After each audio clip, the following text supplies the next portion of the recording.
Ya, kita lanjutkan kuliah hari ini ya dengan melanjutkan topik mengenai bagaimana suatu organisasi berhubungan dengan lingkungannya. Ya. Saya refresh sebentar ya, di pertemuan yang lalu kita membahas bahwa eh, organisasi atau perusahaan itu adalah bagian dari lingkungannya. Ya.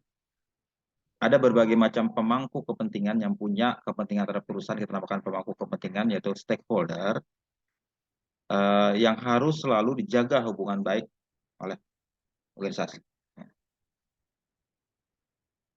Nah, hari ini kita lanjut lagi ya, mendalami secara lebih konkret hubungan baik itu dilakukan seperti apa ya. Eh, kita akan belajar di hari ini ya mengenai apa yang disebut sebagai, mungkin kalian sudah pernah mendengarnya, corporate social responsibility ya. Pertanggungjawaban sosial perusahaan, itu istilah bahasa Indonesia ya kan, corporate social responsibility.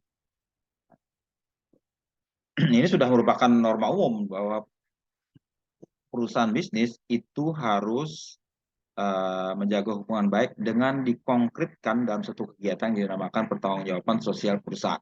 Ya. Nah, ini kita coba dalami lagi apa yang dimaksud di sini, dan uh, saya perkenalkan hal ini, dan nanti akan di tugas berikutnya ada harus mendalami lebih lanjut dalam konteks perusahaan seperti apa. Ya. Jadi perusahaan punya tanggung jawab. Ya. Seperti kita pelajari kemarin, perusahaan punya tanggung jawab. Tanggung jawabnya bukan hanya pada pemegang saham, tapi juga pada seluruh pemangku kepentingan. Nah, jadi tanggung jawabnya ini yang digambarkan sepenuhnya dalam uh, tanggung jawab yang sifatnya sosial. Ya, sosial itu secara umum adalah uh, bagaimana dia berhubungan dengan pemangku kepentingan tadi itu dikategorikan sebagai sosial. Kenapa mesti begitu? Ya, uh, kenapa mesti begitu? Karena ya di dalam buku ini juga dijelaskan ya, uh, perusahaan itu semakin berperan penting ya, dan juga semakin besar ya, sehingga dia punya power atau kekuatan ya. Jadi kemampuan perusahaan untuk mempengaruhi ya itu semakin besar ya. Baik itu mempengaruhi pemerintah, mempengaruhi ekonomi keseluruhan maupun masyarakat ya, karena dia punya sumber daya yang besar sehingga dia berpengaruh. Nah, power ini harus apa dipertanggungjawabkan, karena ini power itu boleh dikatakan dia punya kekuatan ya. Kalau kita bandingkan ya, beberapa perusahaan besar di dunia itu bahkan sebanding besarannya dengan negara, suatu negara ya. Satu perusahaan itu bisa sama besarnya dengan satu negara ya. Misalnya ada di gambar ini bahwa perusahaan Walmart itu perusahaan retail terbesar di Amerika ya. Dia punya supermarket yang besar, hampir di semua kota di Amerika dia punya Walmart ya. Walmart ini besarnya hampir sama dengan satu uh, GDP, Gross Domestic Bruto, produk domestik bruto negara Belgia. Kemudian Toyota, ya, Toyota Motor itu ya sama, lebih besar justru, lebih besar sedikit dari negara Bangladesh GDP-nya. Ya, Apple itu hampir sama dengan satu negara yaitu Vietnam. Ya. BMW, ya, perusahaan mobil BMW itu sama besarnya dengan sekarang negara yang lagi goyang-goyang diserang, ya, Ukraina, sama besarnya, ya GDP-nya. Bisa dibayangkan suatu perusahaan itu besarnya, pengaruhnya sama dengan satu negara di dunia. Ya. Walaupun nggak ada ya negara apa besar yang mungkin menyamai, ya, cuman dia bisa menyamai negara-negara yang ukurannya sedang atau menengah. Ya. Nah, ini sudah merupakan hal yang luar biasa. Dia punya kemampuan mempengaruhi ya masyarakat yang boleh dikatakan setara dengan seukuran suatu negara. Ya. Sehingga eh, mereka punya kekuatan. Ya. Dia punya sumber daya manusia, sumber daya uang, sumber daya peralatan, koneksi, dan sebagainya yang bisa berperan penting sebenarnya bagi masyarakat. Nah itu ya. dan mereka semakin punya kekuatan, ya. Perusahaan atau bisnis semakin mempunyai kekuatan sehingga menjadi dominan, sehingga perlu kita meminta mereka bertanggung jawab, ya. Bukan lagi sebenarnya perusahaan itu dimiliki orang per orang yang skopnya sempit, ya. Yang ya kalau dia ini ya cuma segelintir saja yang akan berdampak. Enggak, ya perusahaan-perusahaan besar itu punya dampak yang serius, ya. Kalau dia goyang, ya, orang menyebutkan to be fail, ya. Kalau dia goyang, itu masyarakat keseluruhan juga goyang. Makanya biasanya kalau perusahaan-perusahaan besar itu dijaga, ya, karena dia punya efek besar terhadap masyarakat keseluruhan yang harus di apa di tidak boleh sembarangan dioperasionalkan. Dia sebenarnya punya dua efek, ya, efek positif dan efek negatif, ya. Efek positifnya jelas, dia kan suatu perusahaan yang besar itu bahkan bisa membuat uh, semakin banyak manfaat bagi masyarakat, baik manfaat dalam bentuk outputnya barang dan jasa yang dihasilkan, karyawannya bekerja di situ, kemudian dia membeli barang dari supplier yang juga dari masyarakat, dia punya efek multiplier yang besar, ya. Tapi dia juga punya uh, dampak negatif, misalnya, ya, dia bisa mempengaruhi secara tidak proporsi pengaruhnya terhadap politik, ya. Perusahaan-perusahaan besar jelas dia punya duit banyak, ya kan, dia bisa mempengaruhi politik yang bisa menguntungkan dia, itu efek buruknya, ya. Kemudian dia bisa mengarahkan masyarakat, ya, mengarahkan masyarakat dalam hal mungkin selera, ya. Eh, Paling gampang itu ya selera makan itu banyak berubah karena memang ada produsen tertentu yang mengarahkannya, ya kan. Kecenderungan anak muda sekarang, ya, makan makanan yang selera masa kini itu terus terang diarahkan oleh bisnis-bisnis besar sebenarnya, ya. Mereka punya kekuatan baik dalam hal periklanan, dalam hal media, dalam hal influencer, menyebabkan orang bisa dipengaruhi oleh produk-produk mereka. Nah, itu jelas mempengaruhi, ya kan. Uh, itu selera bisa baik, bisa buruk, ya. Uh, Misalnya ya perusahaan fast food, ya, fast food yang orang menyamakan itu dengan junk food, ya. Junk food itu makanan sampah, maksudnya makanan yang gizinya tidak bagus buat kesehatan. Nah, itu menyebabkan kalau dia gencar memasarkan produknya, itu jelas berpengaruh pada kesehatan masyarakatnya.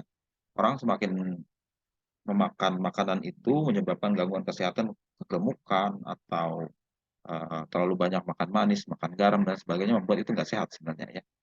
Itu orang merasakan efeknya terlalu buruk karena menyebabkan selera masyarakat dibajak, ya, demi kepentingan mereka. Kemudian mereka juga bisa mendominasi public discourse, maksudnya opini publik, ya, karena dia punya kekuatan, ya. Beriklan, berkampanyekan sesuatu, dia punya kekuatan, ya, public relation yang mungkin bisa mempengaruhi opini atau pendapat masyarakat. Itu yang harus diwaspadai, ya. Makanya apa peran serta masyarakat mengawasi itu penting, ya, karena dia punya dampak besar, bahkan mungkin lebih besar dari suatu negara, ya. Negara-negara yang mungkin tidak terlalu, atau pemerintahan yang tidak terlalu dominan, jelas mungkin akan dalam tanda kutip, ya, dibajak oleh mereka. Peran serta masyarakat sipil dalam mengawasi dia, baik itu bentuk LSM, watchdog, atau segala macam ini perlu agar karena mengurangi efek buruk yang mereka akibatkan, ya. Mereka bisa juga mempengaruhi secara ekonomis, ya, dengan mungkin berkolusi menetapkan harga, ya. Kemarin pernah terjadi, ya, kekosongan minyak goreng misalnya, ya. Orang curiga itu sebenarnya permainan dari bisnis-bisnis besar karena harga minyak goreng luar negeri mahal dari dalam negeri, ya. Itu salah satu yang juga ada efek buruknya di situ. Kemudian mereka bisa membagi pasar dan juga merusak kompetisi sehingga berdampak buruk terhadap pilihan konsumen. Kesempatan tenaga kerja dan juga penciptaan bisnis baru. Dia bisa menghindari ya orang-orang bisnis-bisnis kecil ya segala macam itu bisa dipengaruhinya. Ya. Dan juga perusahaan-perusahaan tertentu yang berhubungan dengan energi itu sangat mempengaruhi polusi ya, baik dalam emisi greenhouse gas ya, itu bisa mempengaruhi juga. Jadi pada intinya adalah semakin banyaknya kekuasaan yang dimiliki oleh perusahaan, itu juga berarti tindakan mereka akan berdampak terhadap kualitas hidup manusia, ya, baik secara individu, secara masyarakat, atau secara global. Ya. Itulah yang disebut dengan Iron Law of Responsibility. Apa itu? Ya, hukum besi pertanggungjawaban itu mengatakan bahwa secara jangka panjang mereka yang tidak mempunyai power, ya,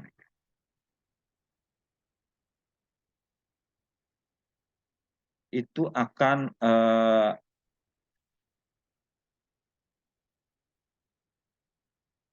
secara jangka panjang mereka yang tidak punya kekuatan atau kekuasaan, ya, mereka akan menuntut itu, ya.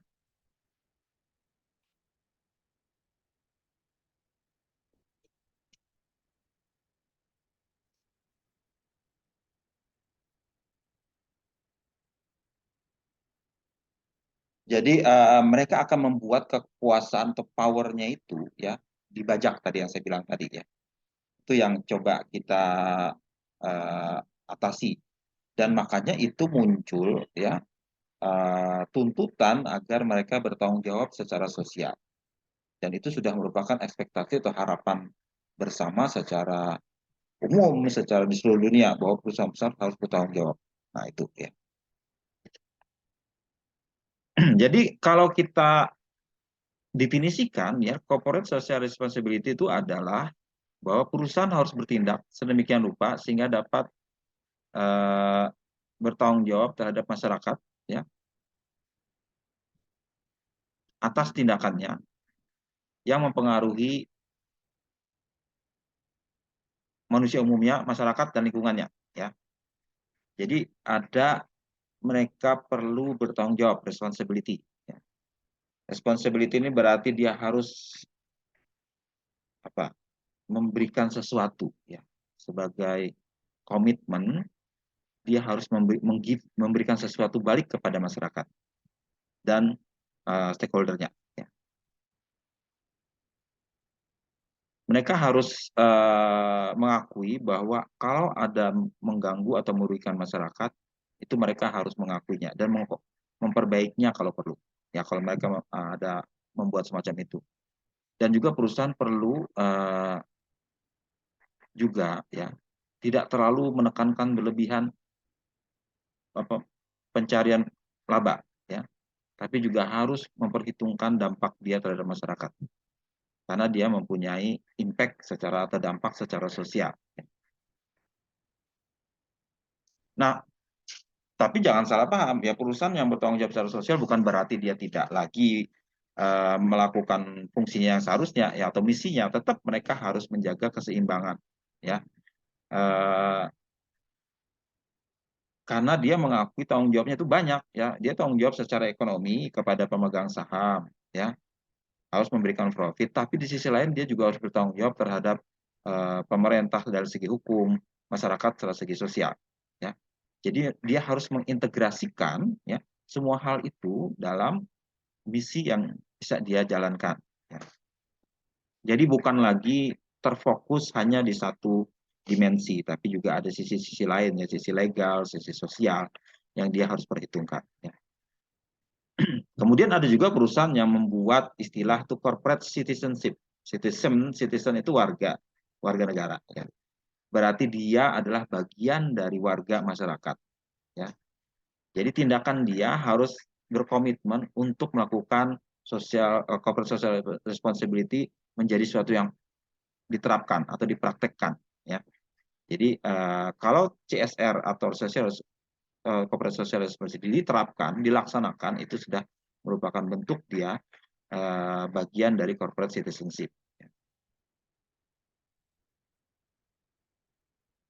Nah, apa sejarahnya dulu kenapa seperti itu? Dulu nggak seperti itu ya. Karena memang perusahaan-perusahaan besar dulu jarang ya. Eh,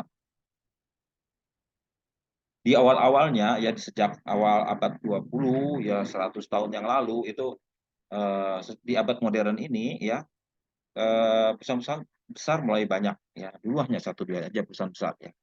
Cuman begitu kita memasuki abad modern ya di mana dampak terhadap masyarakat itu banyak dirasakan ya.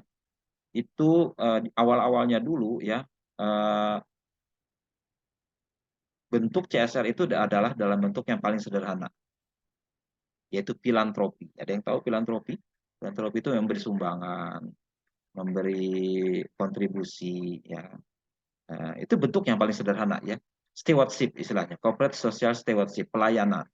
Jadi bentuknya adalah filantropi, ya, pemberian sumbangan kepada masyarakat, ya, dalam bentuk sumbangan pembagian sembako lah atau pelayanan kesehatan gratis atau pemberian beasiswa atau uh, apa bantuan kesehatan, sunatan massal, donor darah dan sebagainya itu sifatnya filantropi ya kan baksos lah bakti sosial ya. Itu bentuk yang paling sederhana bagian dari upaya perusahaan membeli sesuatu balik kepada masyarakat dalam bentuk yang sederhana. Ya. Atau bentuk lain adalah public relation ya. Melakukan public relation membuat humas ya disiarkan di media kemudian memberikan image positif ke masyarakat bahwa perusahaan itu punya reputasi baik memberikan sesuatu kepada masyarakat ya. Ini bentuk yang paling sederhana ya stewardship ya. Kemudian setelah memasuki abad terakhir ini ya tahun 1960-an 70-an itu berubah ya. Perusahaan bukan hanya seperti itu, mereka sudah lebih jauh lagi melakukan eh, corporate social responsiveness, lebih responsif ya. Bukan lagi sesuatu yang satu arah dari mereka kepada masyarakat. Mereka juga mencoba mempelajari ya apa yang sebenarnya masyarakat inginkan. Ini yang sudah kita pelajari minggu lalu ya. Kita mempelajari social impact analysis, kemudian apa yang kita prioritaskan untuk apa yang di masyarakat perlukan, bagaimana kita eh, merancang organisasi kita supaya kita lebih responsif terhadap masyarakat ya. Kemudian membuat mapping atas stakeholder yang dulu kita minggu lalu kita pelajari ada dibuat mapping ya. Nah, mereka boleh dikatakan sudah lebih maju, mereka sudah mempelajari apa yang stakeholder inginkan, bagaimana kita mematuhi peraturan perundangan berkaitan dengan kita, kemudian eh, apa namanya menjaga hubungan baik dengan pemerintah, ya kan? Itulah bagian responsiveness, ya.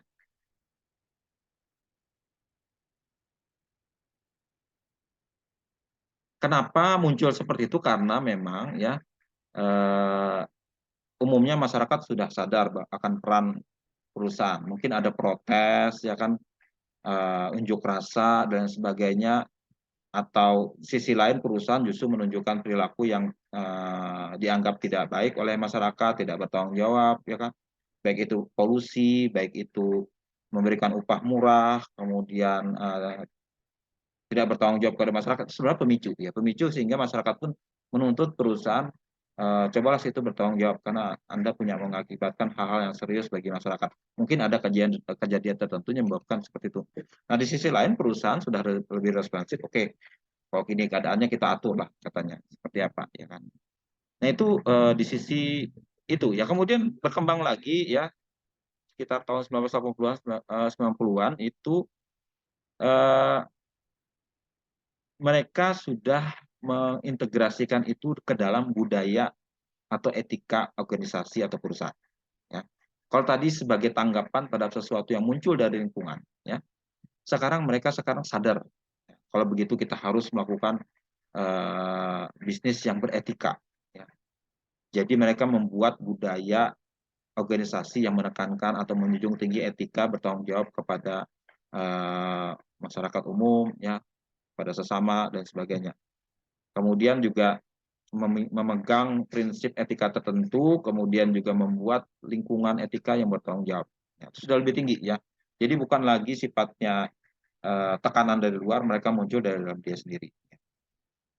Mereka bahkan menjabarkan itu menjadi visi, misi, dan statement atas nilai yang mereka anut. Ya, ini mungkin yang kita pelajari di manajemen strategi. Bahwa perusahaan punya visi, misi yang harus mencerminkan nilai yang harus ada dia anut atau dia junjung tinggi, ya kan? Itu adalah dari sisi bisnis etik.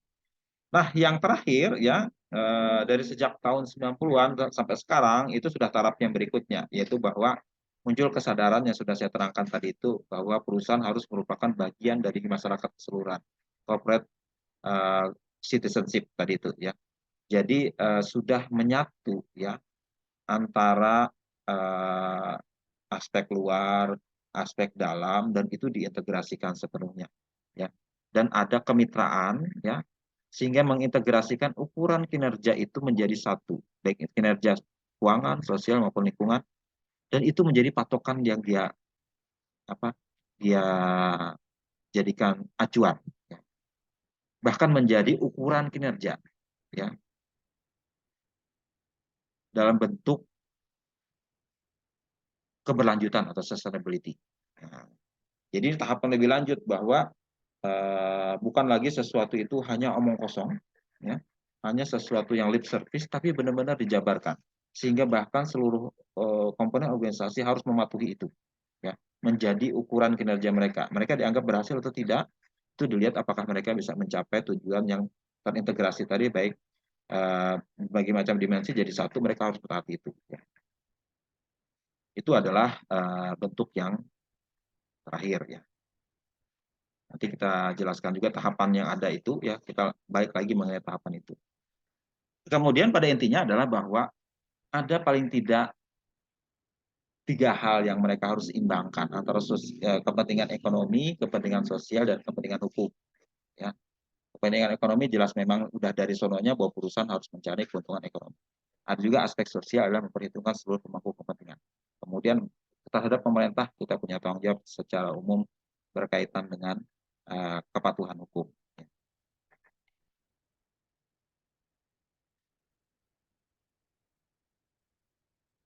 Nah, tapi kalau CSR, Corporate Social Responsibility itu tidak sederhana ya. Ada yang mendukung, ada yang juga yang kontra ya. Mendukung, perusahaan perlu harus mendukung menjalankan CSR. Alasannya apa? Pertama ya, dia harus bisa menyeimbangkan kekuatannya dan tanggung jawabnya. Ya.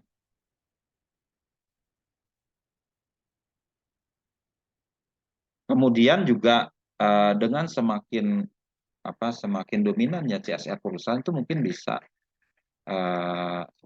justru mengurangi peran pemerintah. Ya. Kemudian dengan berpikir secara stakeholder dalam bentuk sistem, itu justru akan membuat kepentingan profit itu dalam jangka panjang itu bisa kita perhatikan. Nah, berpikirnya jangka panjang. Ya. Kemudian juga memperbaiki hubungan dengan seluruh stakeholder karena melakukan CSR, hubungan baik bisa tercipta. Kemudian juga bisa meningkatkan reputasi bisnis perusahaan. Itu beberapa manfaat yang diperoleh kalau kita melakukan CSR. Tapi juga ada beberapa hal yang harus dipikirkan, ya kan. Pertama adalah mungkin akan mengurangi laba, sudah pasti ya kan. Apa hmm, kegiatan atau aktivitas CSR tentu tidak murah, ada biayanya, itu punya dampak terhadap biaya beban perusahaan. Ya kan? Kemudian ini bisa membuat biaya yang tidak equal, tidak sama di antara berbagai macam perusahaan. Ya. Perusahaan satu mungkin banyak melakukan CSR, dia bisa menanggung beban lebih mahal, ya kan. Dan ini berdampak pada kompetisi persaingan antar perusahaan, ya kan. Sedikit banyak punya dampak, ya. Kemudian bisa saja ya biaya-biaya tersebut justru dibebankan kepada pemangku kepentingan, misalnya, ya. Dengan banyaknya beban CSR itu menyebabkan dia bebannya banyak, akhirnya itu dibebankan ke pelanggan dalam bentuk harga yang lebih tinggi, ya kan. Itu bisa seperti itu ya. Kemudian juga melakukan CSR tentu saja perlu tenaga atau skill atau keahlian yang mungkin tidak dipunyai ya oleh perusahaan ya. Dan juga tanggung jawab itu sekarang secara bisnis keseluruhan tidak secara individu. Nah, itu bisa ada dampak seperti itu ya. Jadi ini harus dipikirkan juga bahwa ada dampak baiknya, ada sisi yang perlu dipertimbangkan dengan baik. Ini keseluruhan bisa Anda baca di sini ya.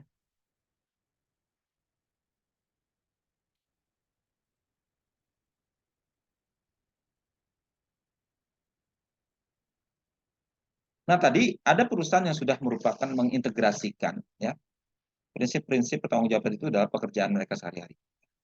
Kami secara umum tidak hanya mencari laba, tapi juga ingin berkontribusi kepada masyarakat. Sudah melakukan tanggung jawab kami dan seperti itu diinternalisasikan dengan baik kepada mereka. Ada juga istilah social entrepreneur. Itu apa? Ya.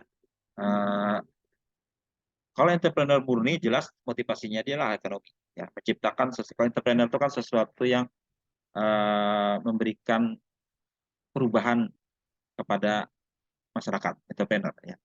Ada juga yang dinamakan social entrepreneur. Dia berusaha mencari kesempatan, yang mencari peluang, ya, untuk dapat memberikan efek sosial, ya, bukan hanya ekonomi, ya. Jadi misi dia, entrepreneur sosial ini, dia berusaha menciptakan sesuatu nilai sosial, ya, bukan ekonomi. Ya. Misalnya ya dengan memperbaiki kualitas hidup masyarakat, ya, dengan apa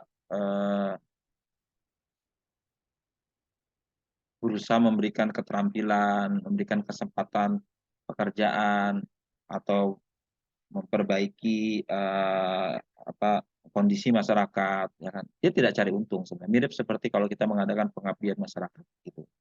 Ya, itu dinamakan social entrepreneur.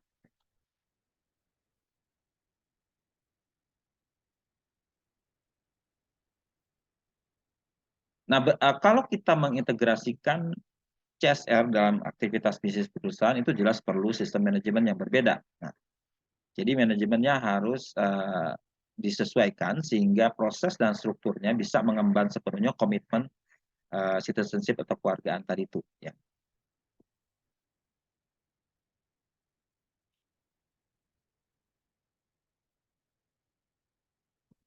Oke, ini balik lagi. Tadi itu sejarahnya ya. Nah, sekarang kita coba jabarkan lagi CSR itu ya global citizenship itu ya. Global corporate citizenship kan lebih luas dari CSR ya kan. CSR yang berusaha tadi sudah kita definisikan corporate citizenship adalah CSR yang sudah dipraktekkan sepenuhnya. Itu tahapannya ada macam-macam ya tadi. Ada yang tahapan dasar cuman memenuhi apa memenuhi kewajiban hukum ya paling dasar elementary ini kita dari bawah dulu ya paling dasar elementary itu adalah mematuhi hukum saja ya jadi dia tidak melakukan CSR itu dengan sepenuh hati tapi hanya demi mematuhi peraturan yang dilakukan pun ya sekadar ya tidak ikhlas lah isinya ya uh, dia hanya lip service saja ya saya bertanggung jawab terhadap ini masyarakat dan sebagainya ya cuman omong di mulut aja kenyataannya nggak terlalu ini ya dan juga dia hanya satu arah hubungan dengan stakeholdernya jadi ini yang paling mendasar ya dia sudah berusaha ya sekedar untuk memenuhi syarat hukum sudah berusaha seperti itu kemudian tahap lebih selanjutnya itu engage ya sudah ada keterlibatan sepenuhnya dia terutama dimotivasi supaya dia bisa diizinkan untuk beroperasi, ya license to operate, ya. Dan ini bentuknya masih reaktif saja, ya. Dia tidak sekedar memenuhi peraturan hukum berlaku, dia sadar bahwa ini memang perlu supaya kita bisa beroperasi dengan baik, ya. Dan bentuknya, Mbak, yang paling sederhana dalam bentuk filantropi, sumbangan dan sebagainya, atau pelindungan lingkungan dan sebagainya, yang lebih mendasar saja, tidak terlalu terlibat ini. Hubungannya dengan stakeholder pun sifatnya interaktif, tapi lebih pada public relation. Dia bukan sekedar lip service, cuman ada omongan, sudah lebih, tapi sangat sederhana. Kemudian tahap ketiga itu inovatif. Ya, dia lebih dari itu, ya, sudah melakukan manajemen stakeholder. Ya, dia sudah berusaha menjalankan yang sudah minggu lalu kita pelajari, mengetahui ekspektasi masyarakat seperti apa, isu masyarakat yang mau kita pecahkan seperti apa, sudah dipetakan. Mereka sudah berusaha lebih responsif, ya, kemudian saling mempengaruhi, dan juga sudah melaporkan itu dalam pelaporan CSR-nya, public reporting, ya, secara lebih kompleks. Ya. Itu yang tahap ketiga. Nah, tahap lebih maju lagi integrated. Ya, integrated yang tadi yang saya bilang bahwa mereka mengintegrasikannya menjadi sesuatu yang merupakan prinsip berjalannya perusahaan. Terutama sekali dibuktikan dengan membuat ukuran kinerja yang mereka gunakan sebagai patokan sehari-hari. Ya. Atau triple bottom line. Ya. Triple bottom line itu adalah 3 hal yang menjadi patokan mereka: ekonomi, sosial, dan lingkungan. Ya. Itu menjadi patokan. Jadi mereka tidak lagi hanya bertanggung jawab aspek ekonomi, tapi bertanggung jawab aspek sosial dan lingkungannya. Dan mereka proaktif sistemnya, ya. Kalau paling bawah tadi defensif, reaktif, responsif, tapi sekarang dia lebih proaktif, ya. Sudah membuat kemitraan yang lebih serius dengan seluruh stakeholder. Ya. Dan mereka sudah melaporkan itu dalam laporannya, ya, bahkan meminta assurance atau ada lembaga pihak ketiga yang bisa memberikan kejaminan bahwa kami memang serius menjalankan CSR kami. Itu state keempat. Kemudian state kelima yang sudah sangat advance, yang sangat maju, itu transforming. Ya, ini transforming, di mana dia menjadi pionir atau justru membuat perubahan yang fundamental kepada masyarakatnya. Dia visioner sifatnya. Ya. Ini tahap paling tinggi, ya, tidak banyak perusahaan yang seperti ini. Ya. Bisa merubah change the game, ya, kemudian market creation atau social change, ya. Pasar diciptakan atau dia justru membuat perubahan terhadap masyarakat.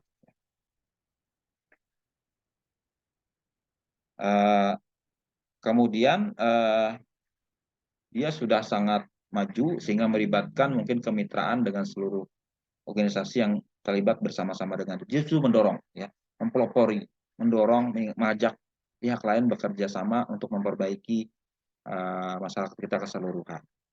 Dan dalam pelaporan atau transparansi, dia full disclosure, ya, mengungkapkan sepenuhnya, ya, sangat transparan sifatnya. Ya. Nah, ini yang menjadi tahapan perusahaan. Mungkin perusahaan Indonesia belum banyak yang mencapai tahap 4 dan 5, ya kan. Mungkin hanya pada tahap 1, 2, dan 3, ya. Tapi paling tidak harus lebih maju lah, yang mencapai tahapan yang lebih atas.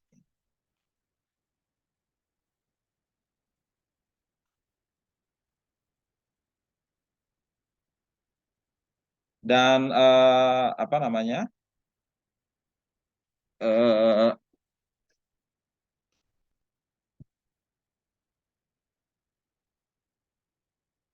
Perusahaan seringkali juga mengevaluasi apakah kami sudah mencapai kinerja yang diharapkan dalam 3 hal tadi itu, triple bottom line tadi, sosial, ekonomi, dan lingkungan. Itu, ya, mereka bisa melakukan apa yang dinamakan social audit. Ya. Dia mengevaluasi apakah sesuai dengan standar tertentu berkaitan dengan CSR, ya, social audit. Dan juga ada social reporting. Ya. Dia melaporkan itu kepada masyarakat dalam bentuk yang terintegrasi. Ya. Sekarang ada yang dinamakan integrated reporting. Ya. Perusahaan bukan hanya melaporkan laporan keuangan, hanya melulu laporan keuangan. Ya. Dia juga mencakup aspek-aspek lain, aspek lingkungan, aspek sosial dilaporkan dalam laporan perusahaan. Ya, itu yang dinamakan integrated reporting. Walaupun integrated reporting yang ada ini mungkin tiga hal itu dilaporkan secara terpisah, tapi yang sudah sangat integrated itu menjadi satu semuanya dalam bentuk yang tadi itu, ya state 4 di sini tadi itu, ya terintegrasi, jadi semua itu menjadi satu. Nah, ini arahnya ke sana ya, pelaporan perusahaan juga seperti itu. Ya. Mereka yang di jurusan akuntansi harus sadar ke depannya pelaporan perusahaan bukan hanya masalah akuntansi, ya, masalah keuangan, tapi aspek-aspek sosial dan lingkungan juga akan terintegrasi. Ya. Akuntan bukan hanya sekarang melulu mengurusi laporan keuangan yang sifatnya finansial, tapi juga aspek lain karena dia berhubungan dengan informasi juga sedikit banyak dia harus terlibat dan harus tahu ya kecenderungan seperti itu. Di manajemen juga harus sadar bahwa urusan bisnis bukan hanya urusan sederhana mengurusi secara teknis, tapi juga harus berhubungan dengan aspek-aspek lain yang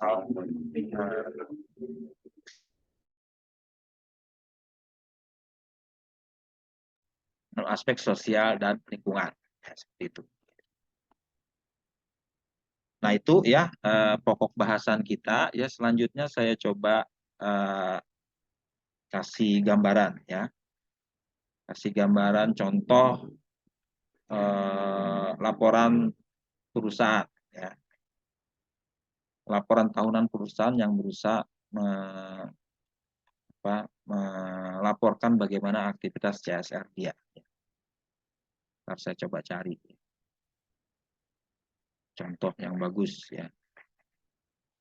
Tapi ini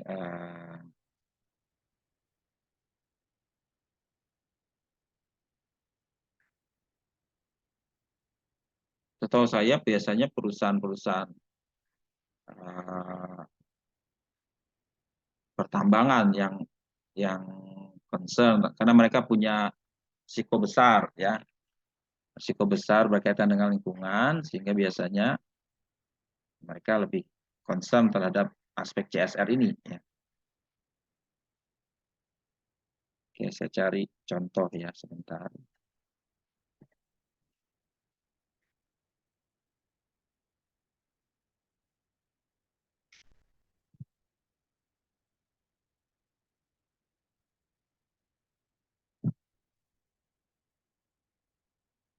Ini contoh saja ya. Tahun-tahun terakhir mungkin sudah banyak ya kan. Ini salah satu contoh saja ya. Perusahaan gas negara PT PGN, ya perusahaan gas negara TBK. Ini perusahaan pemerintah, milik pemerintah, tapi juga sekaligus perusahaan publik karena ada TBK di belakangnya. Ini ada membuat laporan ya sustainability, laporan keberlanjutan. Ya. Ini tahun 2019 kebetulan sudah agak lama ya. Nanti saya coba cari yang terbaru ya. Saya akan sharing. Nah, sustainability reporting itu bagian dari pelaporan perusahaan. Ya. Juga mencakup aspek di situ CSR-nya juga ya. Jadi kalau konsep keberlanjutan untuk sustainability itu adalah juga konsep yang mirip dengan CSR, pertanggungjawaban. Harapannya kalau dia menjaga pertanggungjawaban, berarti dia menjamin keberlanjutan perusahaan juga keberlanjutan lingkungan kita. Ini laporannya lumayan komplit, dia punya ini ya hampir 200 halaman ya.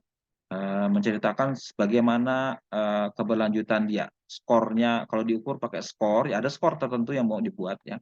Ini aspek ekonomi ya.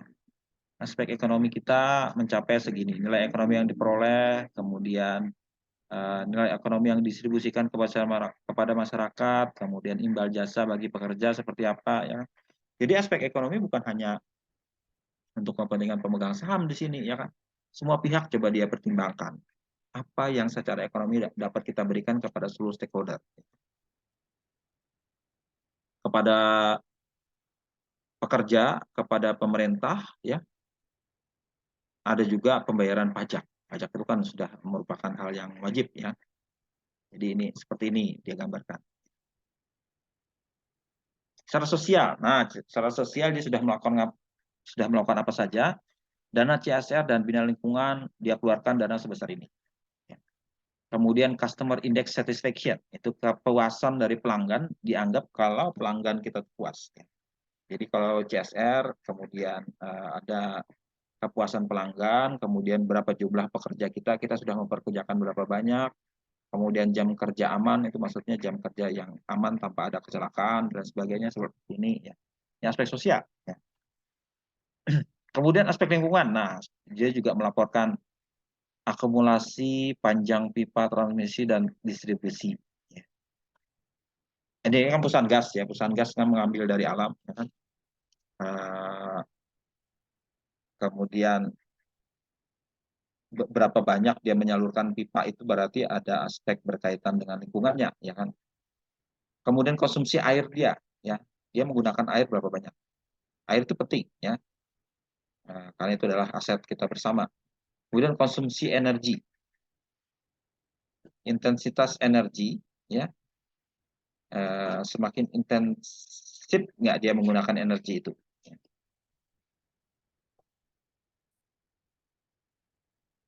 Kemudian emisi gas rumah kaca, ya, tahu kan emisi gas rumah kaca? Ya? Emisi CO2, karbon dioksida, ya. Kemudian ada emisi yang lebih luas, ya, ada cakupan 1, cakupan 2, cakupan 3, cakupan 3 saja, 1, 2, 3, ya. Kemudian intensitasnya berapa per apa per tonnya, ya. Jadi perusahaan itu menghitung, ya, berapa banyak dia mengeluarkan karbon dioksida. Karbon dioksida kita ingat adalah zat yang membuat bumi ini makin panas. Ya. Nah, dia sadar dia polusi atau tidak dihitung. Ya, polutan itu macam-macam bentuknya. Cuman orang menganggap polutan yang paling berbahaya adalah CO2, ya, karbon dioksida. Kalau kita menghirup karbon dioksida eh, secara kesehatan efeknya jangka panjang, ya kan? Yang berbahaya itu CO1 ya, monoksida, yang kalau kita keracunan di mobil itu kan monoksida, ya. Tapi CO2 itu tidak secara langsung berdampak kepada manusia, tapi kepada lingkungan, ya. Bumi makin panas, perubahan iklim, ya. Eh, apa Karena bumi makin panas, suhu makin panas, kemudian air menguap, ya, kemudian air turun ke bawah, kemudian air laut jadi semakin naik, ya, karena suhu semakin panas, es di kutub itu semakin mencair, ya, air laut justru semakin tinggi. Orang makanya khawatir di masa depan, ya, air laut akan semakin tinggi, beberapa daratan yang terlalu rendah mungkin akan tergenang, beberapa pulau mungkin hilang, ya, karena air laut semakin banyak. Nah, itu harus menjadi keperhatian kita bersama, ya, bahwa itu, ya. Nah, perusahaan berusaha mencoba menghitung sebenarnya kita berkontribusi terhadap emisi itu berapa banyak. Nah, dilaporkan seperti ini. Ini ada cakupan 1, 2, 3, itu maksudnya gini, ada cakupan yang dia tanggung jawab sendiri, ya, dalam aktivitas produksinya, ada juga secara tidak langsung, ya, misalnya biaya perjalanan, ya.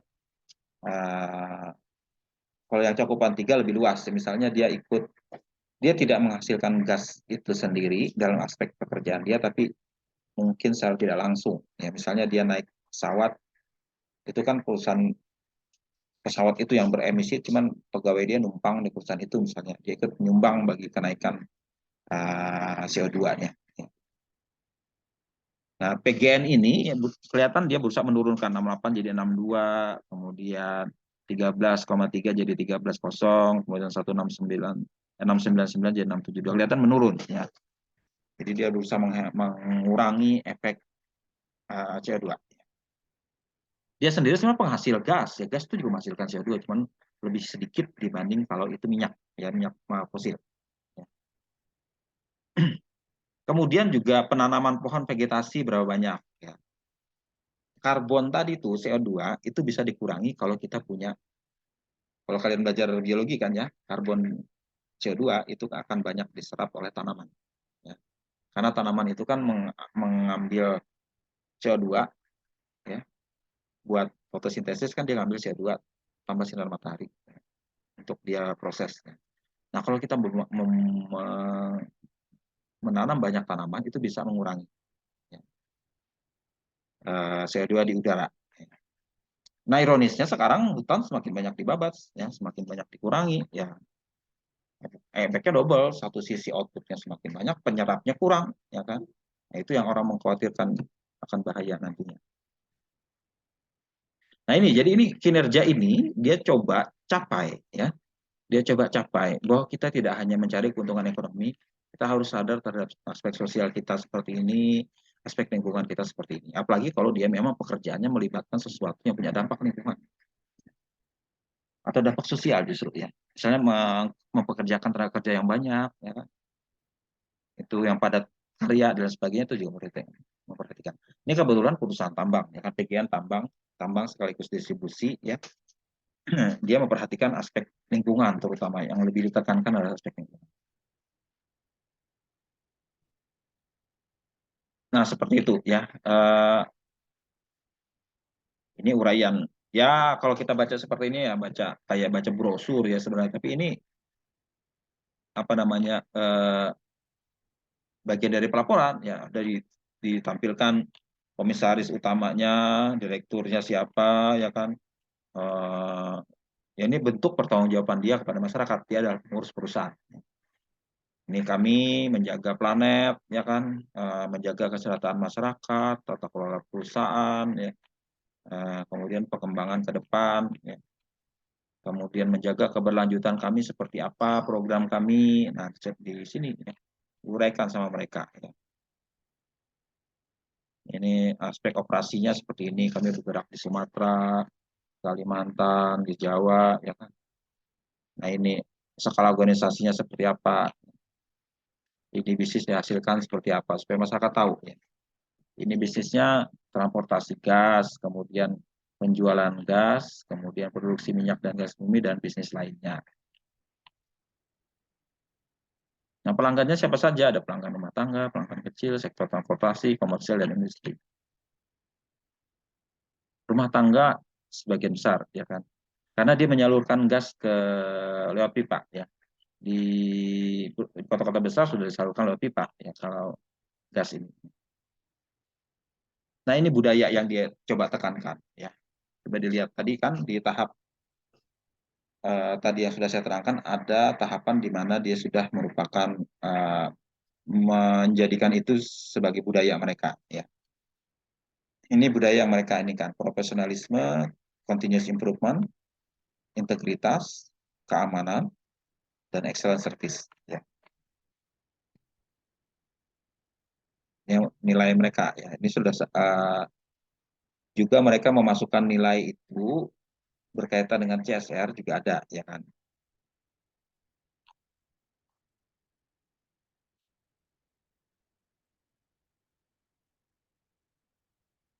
Ini riwayat singkat perusahaan, ya.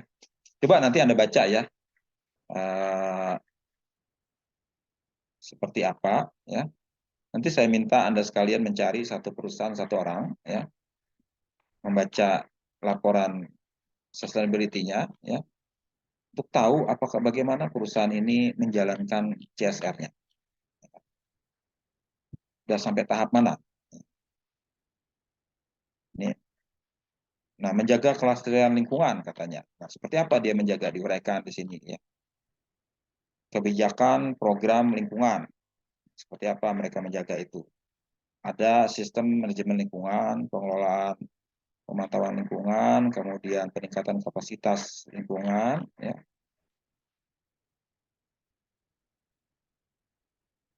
Energi, terutama sekali tadi itu menerangkan lebih lanjut yang komponen di depan tadi itu, ya. Gas rumah kaca tadi, emisi udara seperti apa, cakupannya seperti apa. Nah, ini kan cakupan satu kalau itu berkaitan dengan aktivitas operasional dia. Cakupan dua itu kalau dia mengambil listrik dari luar, listrik itu kan dihasilkan dari gas rumah kaca juga, ya. Kemudian aspek tiga mencakup juga perjalanan bisnis yang saya bilang tadi, ya. Perjalanan bisnis terutama penerbangan. Ya. Ini gas rumah kacanya. Limbah, nah ada juga limbah, ya kan, perusahaan menghasilkan limbah. Limbah tuh harus ditanggulangi dengan baik, jangan mencemari lingkungan. Program lingkungannya seperti apa? Ada di sini, ya. Ini ada berapa biaya-biaya yang mereka keluarkan. Lumayan banyak dia mengeluarkan biayanya, ya kan. Ini ini apa? 16 miliar, 17 miliar. Ya. Ini bukan miliar. Iya, 16 miliar ya. Yang sudah mereka lakukan biayanya berapa? Seperti itu. Menjaga kemakmuran negeri ini apa nih? Aspek sosial ya.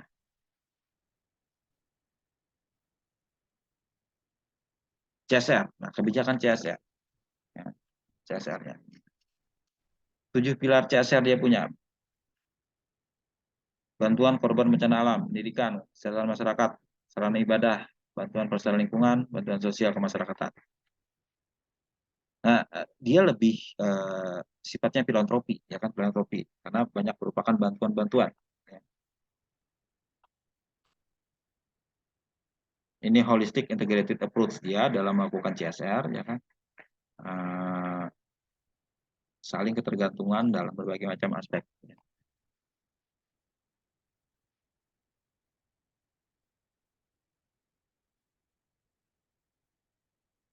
Nah, kalau perusahaan BUMN ini kan PGN ini perusahaan milik negara ya.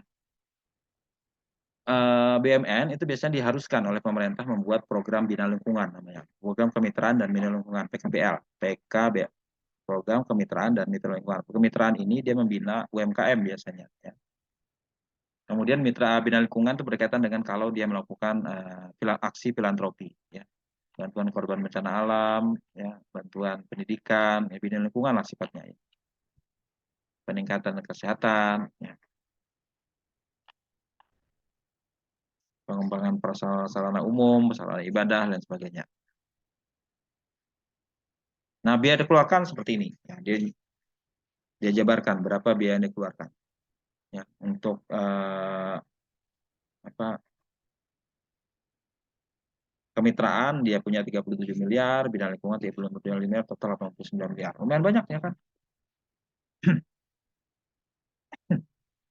Kemudian menjaga kualitas insan PGN ini berkaitan dengan karyawannya, ya, pekerja. Dia sudah melakukan apa saja buat pekerjaannya sendiri ya. Kebijakannya apa? Dijabarkan di sini ya, pekerja penuh. Dia berapa, perekrutan seperti apa, karena dia berusaha memberikan pertanggungjawaban terhadap stakeholders-nya, yaitu termasuk karyawan. Ya. Ini dijabarkan di sini.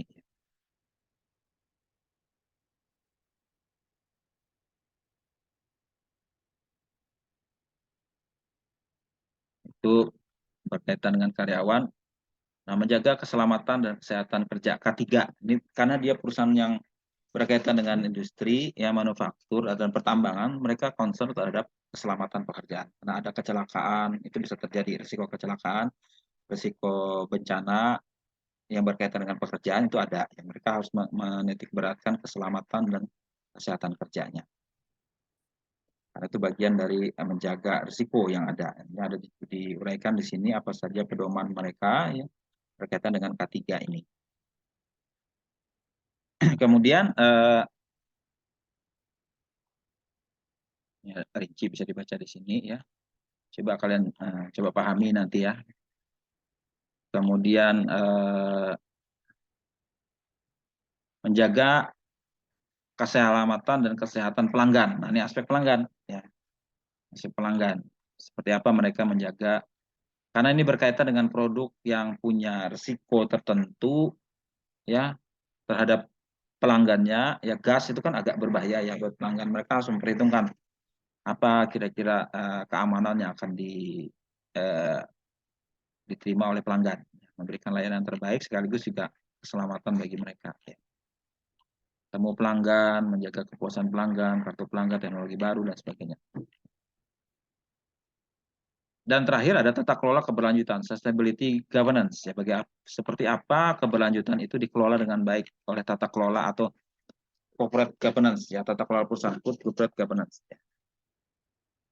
Bagaimana itu menjadi diawasi sepenuhnya pelaksanaannya oleh tata kelola ya, organ perusahaan, terutama dari direksi dan dewan komisaris selaku perwakilan dari pemegang saham.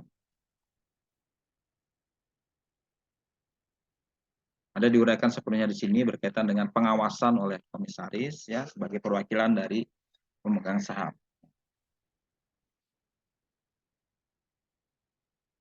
Nah, corporate governance biasanya memasukkan juga ya karena sifatnya pengawasan ya. Dia juga memasukkan orang yang independen, bukan hanya mewakili pemegang saham ya. Jadi ada komisaris independen itu bukan mewakili pemegang saham, tapi pihak luar atau stakeholder yang di luar itu ya. Mereka berusaha ini kan. Oke,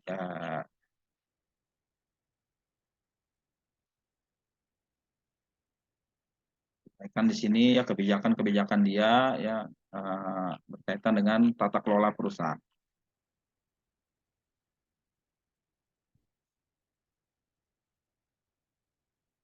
Setelah tata kelola biasanya ada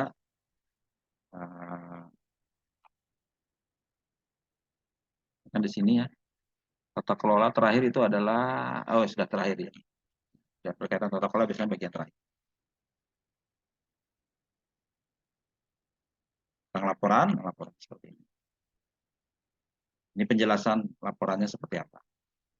Bagaimana dia membuat laporan, ini prinsip dia. Menentukan materialitas, nah ini yang minggu lalu kita bahas ya, material apa enggak ya kan. Dia berusaha menjabarkan ya, apa yang penting bagi perusahaan dan apa yang penting bagi stakeholder. Harapannya yang bagian atas ini akan mereka dahulukan, ya kan, jadi pelaporan mereka. Ya.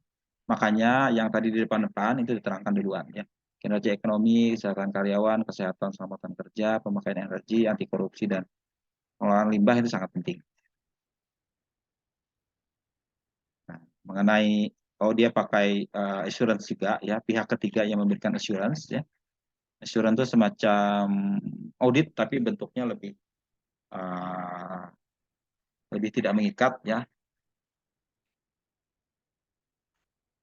Jadi semacam diberi laporan audit bahwa ini diperiksa, ya, laporan sustainability-nya diperiksa apakah sudah sesuai oleh mereka, oleh Moores Rowland. Ini juga salah satu kantor akuntan. Cuman dia tidak di akuntannya, tapi di sisi lingkungannya. Oke, itu ya contoh pelaporan perusahaan berkaitan dengan sustainability atau keberlanjutan yang mencerminkan CSR-nya seperti apa. Oke, itu ya penjelasan saya untuk topik hari ini berkaitan dengan CSR ya kan. Nanti bahan belum saya sharing ya, nanti saya sharing linknya, kalian bisa akses bahannya di sana ya kan. Saya beri waktu Anda mempelajari bahan yang ada dari minggu lalu dan sekarang, nanti saya coba review pemahaman kalian seperti apa. Selain itu saya berikan tugas ya kan, belum saya berikan tugas ya. Tugas hari ini berkaitan tadi itu ya, contoh laporan keberlanjutan. Saya hanya meminta Anda mencari laporan keberlanjutan, tolong baca dengan baik, dan nanti tolong diuraikan saat kita diskusi di minggu mendatang. Gimana contohnya yang sudah Anda baca, seperti apa contohnya, nanti sharing ke grup ke kelas. Ini contoh yang bagus Pak, saya sudah baca perusahaan ini seperti ini. Gimana coba di-sharingnya? Seperti ini, dia sudah melakukan ini, sudah melakukan ini. Ada juga contoh jelek nggak apa-apa ya. Ini sederhana sekali Pak dia pelaporannya. Kenapa sederhana? Nanti kita coba bahas lebih lanjut berkaitan dengan itu. Jadi saya mencoba memberikan contoh nyata bagi Anda sekalian ya tentang apa yang perusahaan bisa lakukan dalam hal ini. Oke, itu ya dari saya untuk hari ini ya. Sebelum saya akhiri, adakah pertanyaan? Itu kita per orang, Kak, Pak, Iya, per presentasi. orang ya. Perusahaannya banyak kok, tinggal ambil aja. Ya. Nanti per orang.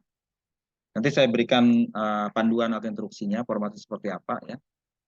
Sebaiknya satu orang satu. Ya. Ambil satu perusahaan. Tinggal di browsing aja, ya di browsing ke website perusahaannya, cari laporan keberlanjutan. Ya. Nanti uraikan seperti apa. Sekarang gampang kok, tinggal di browsing saja. Dapat laporannya. Biasanya mereka punya kewajiban, ya. Selain laporan keuangan, mereka juga memberikan laporan tahunan, ya. Ada memberikan laporan sustainability. Ya. Ada yang melaporkannya secara terpisah dalam buku yang berbeda, ada yang menjadikannya jadi satu dalam laporan tahunan. Nah itu bisa kalian lihat di situ. Kalau tidak ada tersendiri, mungkin jadi satu sama laporan tahunan. Oke, ada lagi?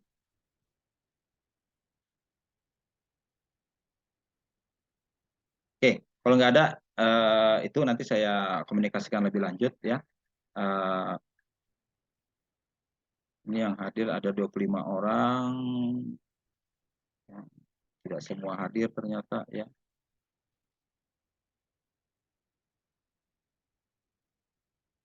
Bentar, supaya absennya tidak ini, bisa dibuka kamera sebentar, saya mau absen.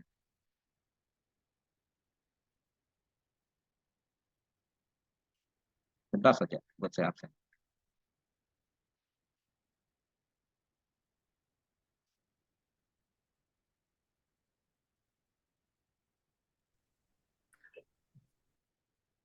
Ya, 1, 2, 3 ya. Nah, ini tutup dulu. Saya ada layar keduanya.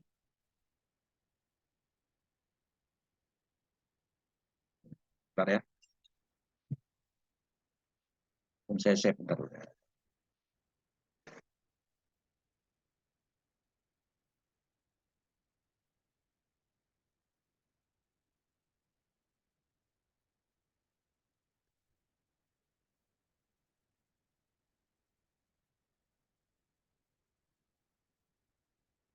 1 layar satunya.